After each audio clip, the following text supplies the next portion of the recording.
So we pull up and it seemed mellow, it seemed fine. Before I knew it, like I was riding up the thing and he just tried to kick me.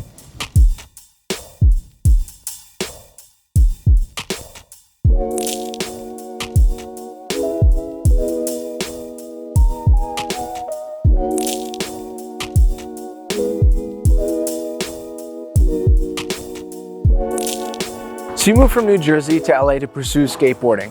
Tell us about that transition.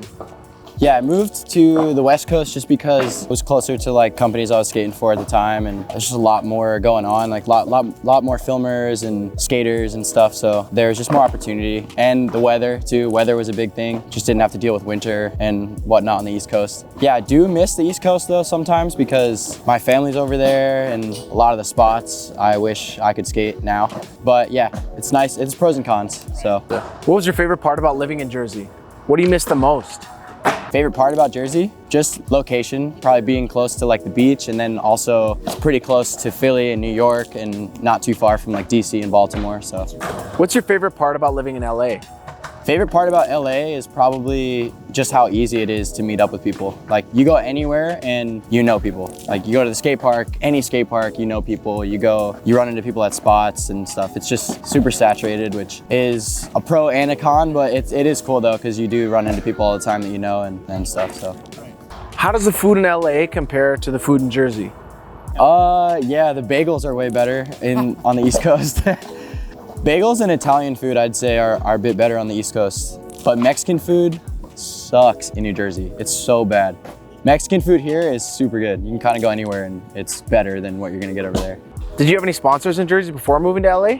Was it hard getting into the LA skate scene? I did. I skated for Element in DC when I moved out to the West Coast, but I was just getting flowed some product, so I think I thought that I was gonna get plugged in like right away, but yeah, I definitely had like a long way to go when I moved to California. What was your first big break into the skate industry?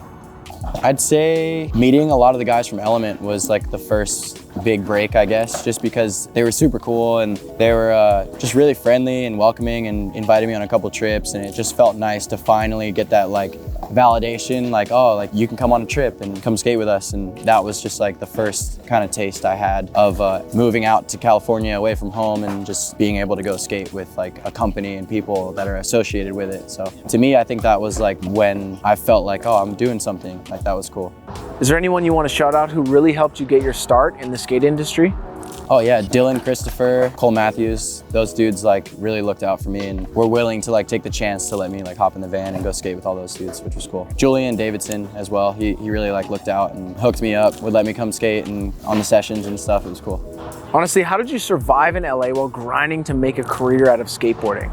Like when I first moved out to California, I didn't have a place to stay. I just was sleeping on floors, and like I stayed with my friend Steak and John Delo and Kevin Love, and they were nice enough to let me come stay with them, and I stayed with them for almost a year in San Diego just on their floor. And at the time though, that's like what I wanted to do. I wasn't tripping at all. It was just like, oh cool, like somewhere I can sleep, that's great. I think if you're just willing, like do anything you can basically to skate, you know, and then like once obviously you start making a little bit of money, like that makes it easier. But I think regardless, you do anything to just like be able to go skate every day. Did you have any side hustles to help pay the bills before you were making money skating? For a little bit in the beginning, Element was paying me to run the Instagram, so I kind of did that on the side. And like if we would go on some trips and stuff, I would sort of double dip and like be able to skate a little bit and also like post a couple things on like the story or something. That was only for a little bit, but yeah, they like helped it out, and like DC would like let me do some shoots here and there, so like they would like pay me for shoots or whatever. My parents have like helped me as well, and like I'm just grateful that I've had their support. Did you ever hustle products from the boxes that sponsors sent you to pay the bills? Oh yeah, I still do it. I think a lot, like everybody, you know, that's getting all the, like free product and stuff. Like if there's some stuff that you're not gonna use or you're not gonna skate it, I think yeah, it's smart to, sometimes you just get a pile of stuff in your closet, you know, that you're just probably never gonna use and it's brand new. So it's nice to have that comfort of being able to sell it and make a few extra bucks that month, and it helps for sure. How did you end up getting on the April team? My friend Jake Darwin. I met him through Element because he shot photos for Element, and he's from New Zealand, and he kind of grew up around, like going to Australia and being in Australia, and knew Shane, and he kind of connected the dots for me, which was awesome. I think he saw that I was over at Element, and there was sort of a lot of internal changes going on over there, so he kind of saw that like maybe there'd be other opportunity like elsewhere, and he kind of asked me what I thought about trying something new, and then he ended up reaching out to Shane for me, and then Shane hit me up, and I had no idea what was going on at all. I didn't even know that there was a new board company starting, I had no idea.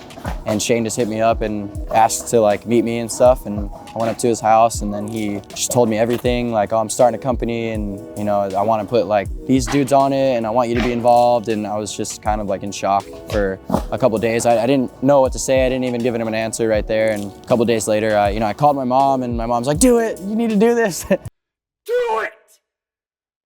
Just do it! Don't let your dreams be dreams. So I called him back and told him I was down, and we met up a couple more times, and he was just kind of telling me the plans, and like it was definitely scary because April wasn't a brand yet, but I think I just had a lot of faith in Shane because he's one of my favorite skaters, and just everything he's done, in my opinion, has just kind of been flawless, all his video parts and everything. So if I could be a part of something that mimics any bit of that, like I want to be a part of that. So I'm really blessed to be able to be a part of it, and I'm stoked that it is an opportunity. What's it like riding for Shane? What's he like as a boss? He's chill. He lets everybody kind of do their own thing, like, which is cool. I think he understands that, like, we all want to skate, we all want to film, and I think that he just like appreciates that about all of us. And we're all pretty different, which is cool. Like Ish will be working on his thing, Shane's working on his thing, Yuto's doing his thing, I'm doing my thing, Kai's doing his thing, and I think that he likes that we're all kind of like individually doing our own thing, and it's nice to have the freedom to be able to do that. So I appreciate that. But yeah, he's been pretty chill about the whole thing and just letting us go skate with whoever we want and film with whoever we want and stuff, which is cool. Shane seems pretty savvy of the business side of skateboarding. What have you learned from him?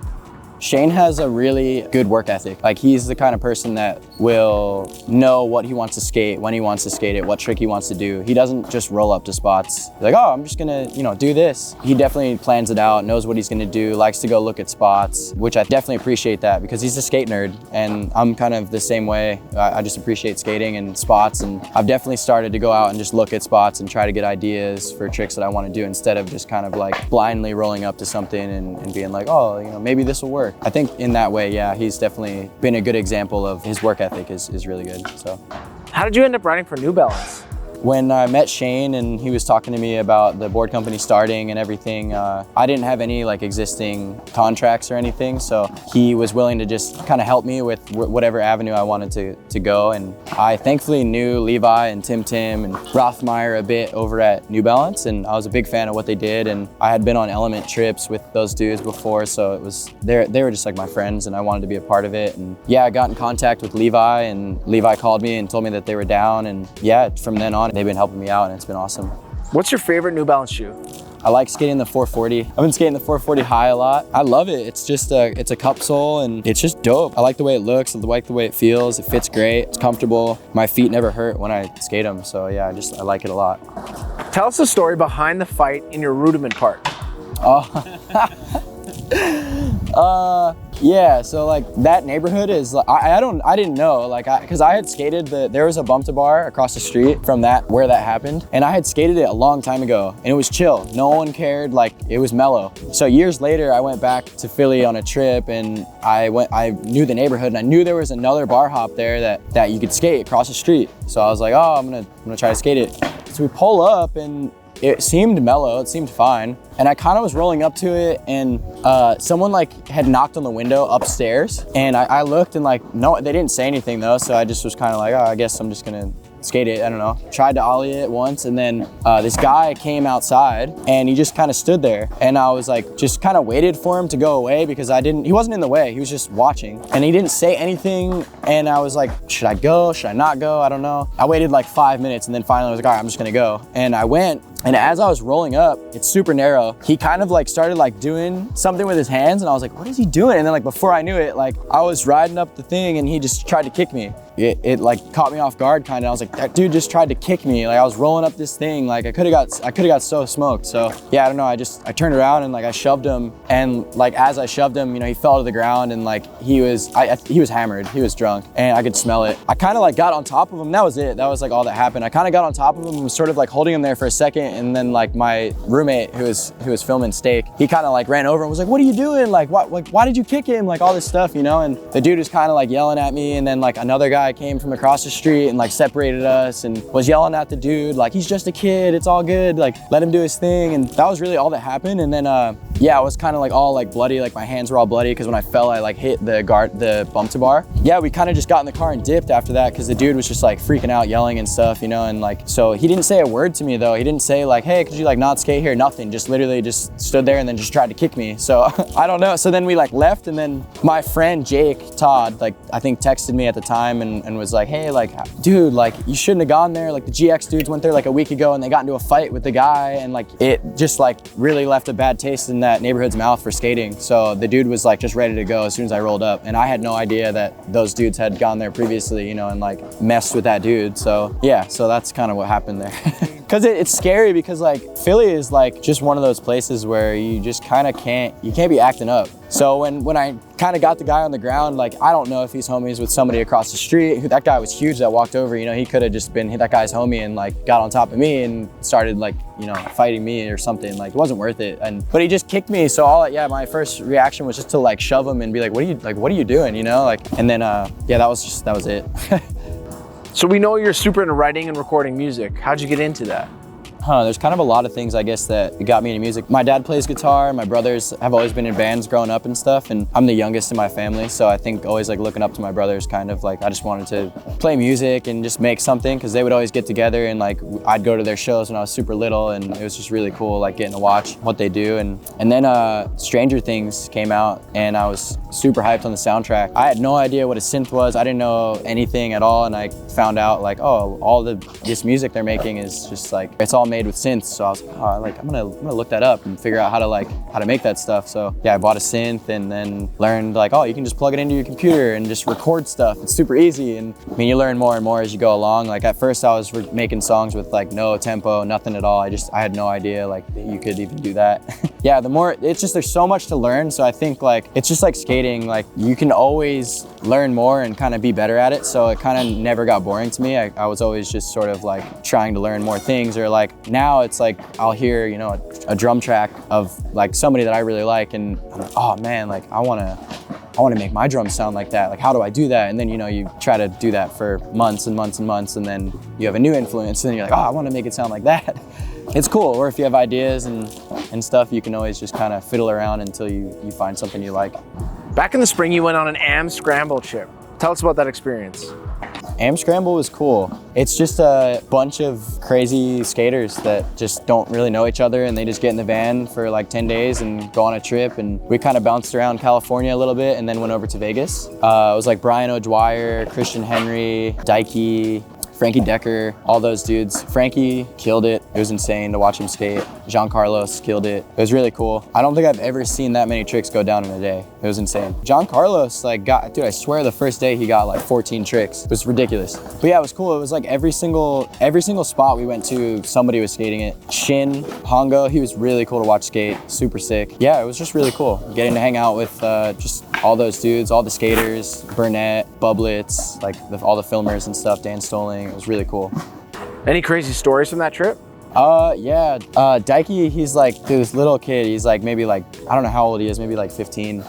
And he loves jumping. Like he just loves jumping down like the biggest stuff ever. So like the whole trip, he was kind of like looking at stuff, like kind of skating. And then towards the end of the trip, like he had someone send an email to Matt Bennett, his Vans team manager. And it was like, hey, like Daiki wants to skate bigger stuff, you know, like he wants to skate 15 stairs plus. So after we got that email, we like took him to like this 15 rail and he backflipped it second try. And then we went to this 17 stair and he hard flipped it second try. It was crazy.